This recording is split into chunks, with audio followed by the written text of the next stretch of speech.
Hello, and welcome to Sharing the Manual podcast, brought to you by You Insure, where we journey with you to finish well financially. This journey takes you to an intersection of life and money coaching. As we all know, how you live out your life in all areas has lasting effects on your money. Now, it has been said that emotionally connected men and women have better finances. My name is Amy Yu, and if you've seen my last name, you know why I've shortened it. And I will be your host. I am so glad that you've joined us on what is sure to be a memorable adventure. One where no topic is off limits. We understand that all areas of our lives are intertwined. We will talk money, emotions, even emotions around your money. Raising kids, which is sure to be a hoot, as they say the darndest things. Dating, relationships, marriage, grief in so many forms, whether it's a death, a divorce, an illness, or just your life not turning out how you thought it would. Because that, my friends, is very real, and I know that firsthand. We will tackle life's epic fails, celebrate the wins, overcome the obstacles, address the mountains and valleys in each other's lives. No rock will go unturned. This podcast is one of real, honest, genuine, humorous conversations where we share stories that are sure to inspire you, encourage, equip, and empower you to live out your best life. Our goal is to build connections, community of belonging, as you, my dear, are not the only one. We are journeying and navigating this life together, and I hope that you're ready to dive right in. Originally, I planned to discuss some great models that when we live out, lead to whole life excellence. However, I had a sleepless night that had other ideas as to what this episode should be about. So it's a good thing I have a notepad and a pen beside my bed, because when my brain decides to fire, it fires on all cylinders, my friends, and it is chaos. We will shelf this other topic for now, and we will run with this as it is foundational. Is this suspense killing you? Are you ready? We are going to talk about emotions. Yikes. Caution. Is anybody pushing pause? Stay with me, guys. Here is why this one is big. Our emotions rule so many of our decisions in our lives. In all actuality, it has massive implications on how we live out every area. Now, some of you may be like, seriously? Come on. But I have a story to share with you.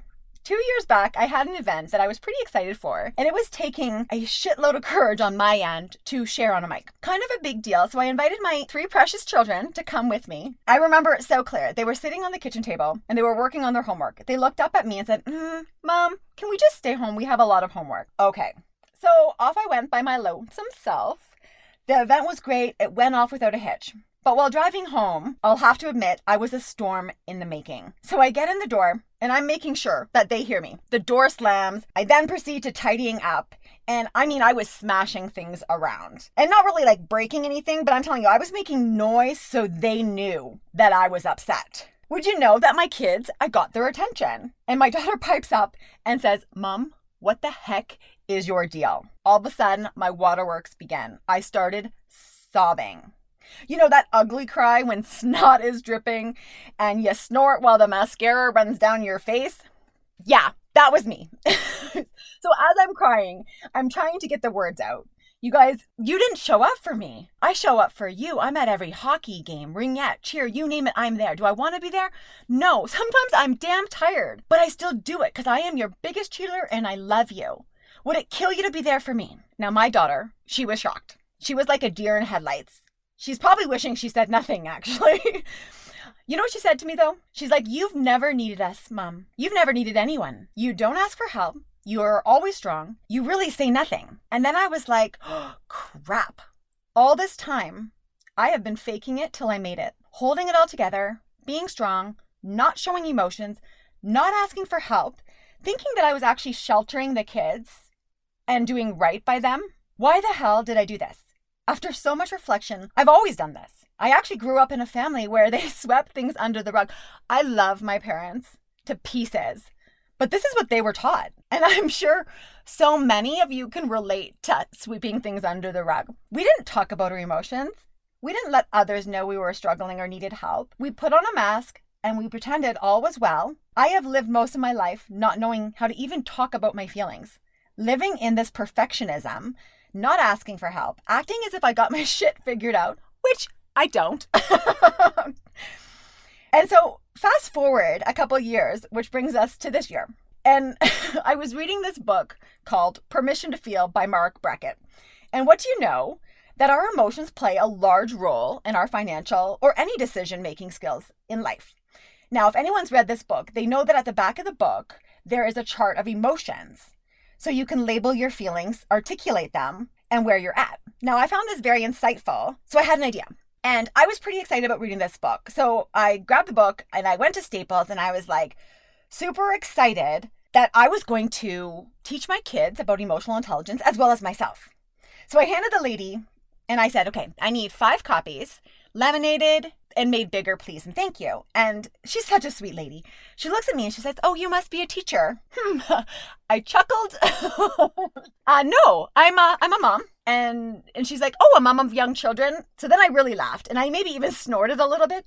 I began to tell her, oh, no, I'm a mom of 3 teenagers. One's turning 18, 16, and 12, and a husband, along with myself, that need these charts. She starts to laugh and she thinks I'm actually joking. Bless her heart. She wished me luck as I made my way to the till to pay. And I noticed this deck of cards. Knock jokes. So I thought to myself, okay, this is good. I will introduce the chart, the emotional chart, and how to label our feelings and work through them. And then we'll have ourselves a family meeting. And to finish it off, I will hand them a box of knock jokes to lighten the blow. I thought I was pretty clever. But think about it for a second. Were you taught how to label your feelings? Like, I'm not talking about happy, sad, good, fine, stressed, which, by the way, is not an emotion, and we can unpack that a whole other day. I'm talking about recognizing the deeper emotion, where it stems from. And if you did, sweet, then you're way ahead of me. But what can I say? I did not, nor did I teach my kids openly to talk about their feelings and to dive into the junk that's behind it. So it's such a good thing for my favorite quote by Maya Angelou, you know better, you do better. It gives me hope that, I can screw up and still be okay. It's been my mission now to fast track our learning in this house. I challenge you to think of some of your decisions. Was there an emotion that drove that outcome? Here are a few examples. Emotional eating, retail therapy, numbing behaviors for me were Facebook, and at one point, to be honest, dating. Looking back at my journey through grief and starting over, so many of my financial decisions were driven from an emotion of wanting to feel good again, vacation, shopping, vehicles, jewelry, anything that would help mask the feeling of abandonment, worthiness, isolation, sadness, jealousy, and honestly, my list could go on and on and on.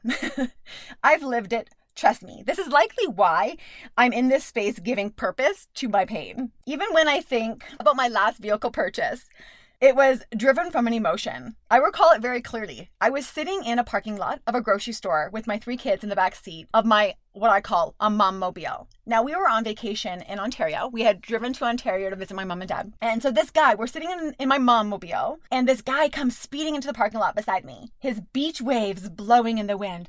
He has this charisma, a youthfulness about him, even though he was an older gentleman. He was driving this Jeep. The top was down, the doors were off.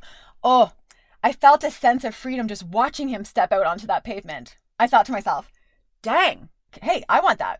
Hello, right over here, me. Can I have that vehicle? I wanted that youthfulness about me. So keep in mind, I was on vacation visiting my parents out east. The next day, no joke, I made my way to the dealership and traded in my Honda Pilot. True story. I refer to this as my midlife crisis moment, wanting to feel young again. When it came time to load up the vehicle with the 3 kids, a dog, and all of our stuff and make our way back to Alberta, perhaps the Jeep wasn't the best idea. It doesn't have the same storage as a Honda Pilot.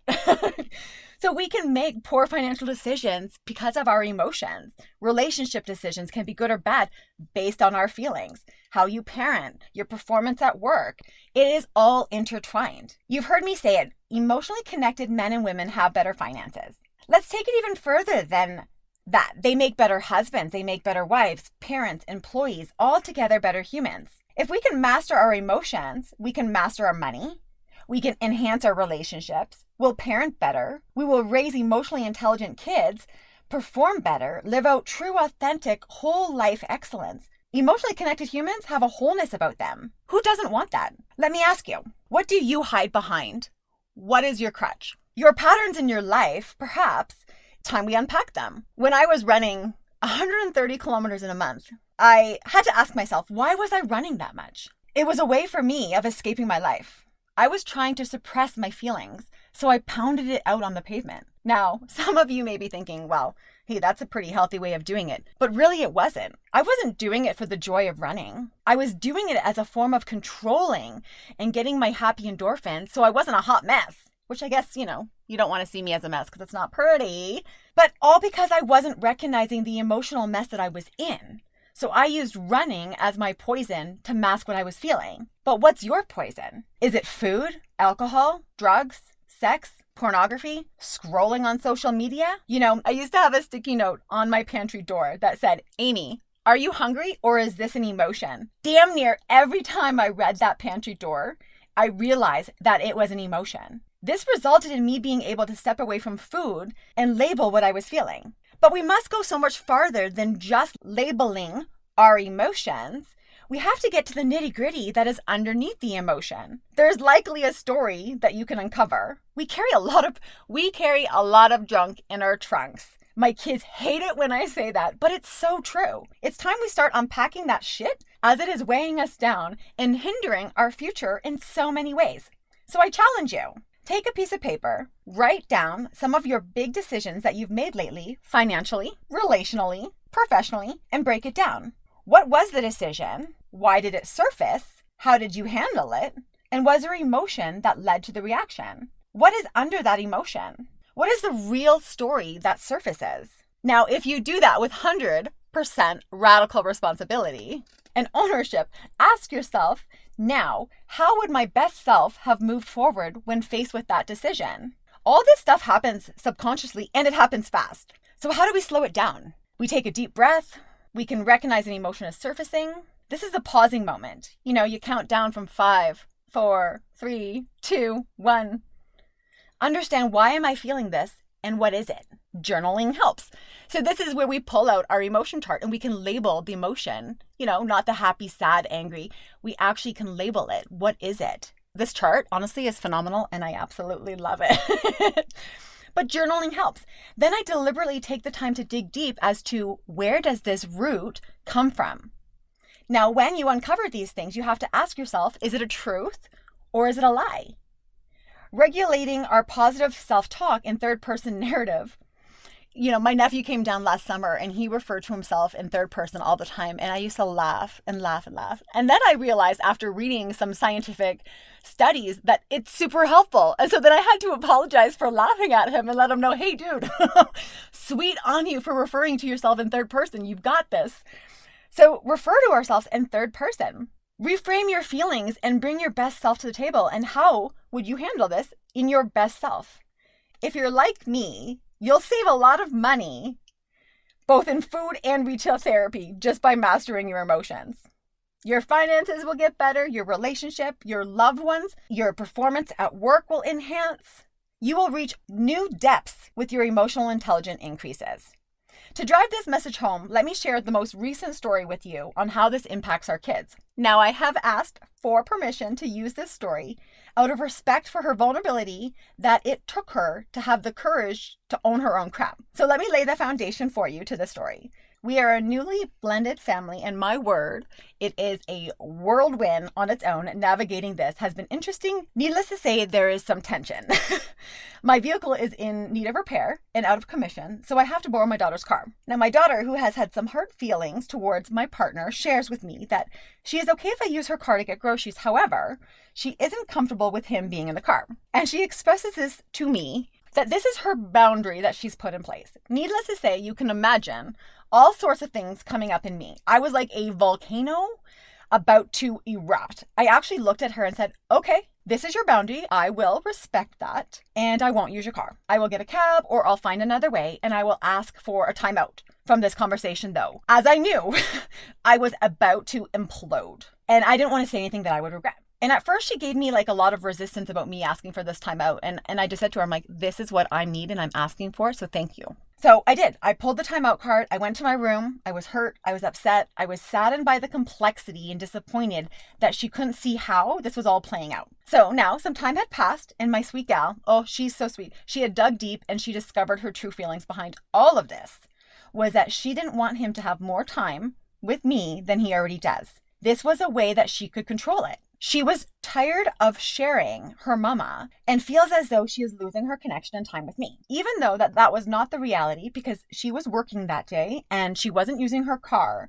So it wasn't affecting her time with me. She was able to label her emotion as jealousy and fear and came to the conclusion that it really had nothing to do with the car at all. She was crying and laughing as she felt so embarrassed that it was something so dumb. And all of this allowed her to bring her best self to the table and say, hey, Mom, I'm sorry and I love you. You can use my car and I trust you that you can use it with him. And I know that I'm not losing time with you and that you will always make time for me. And this was so big for her.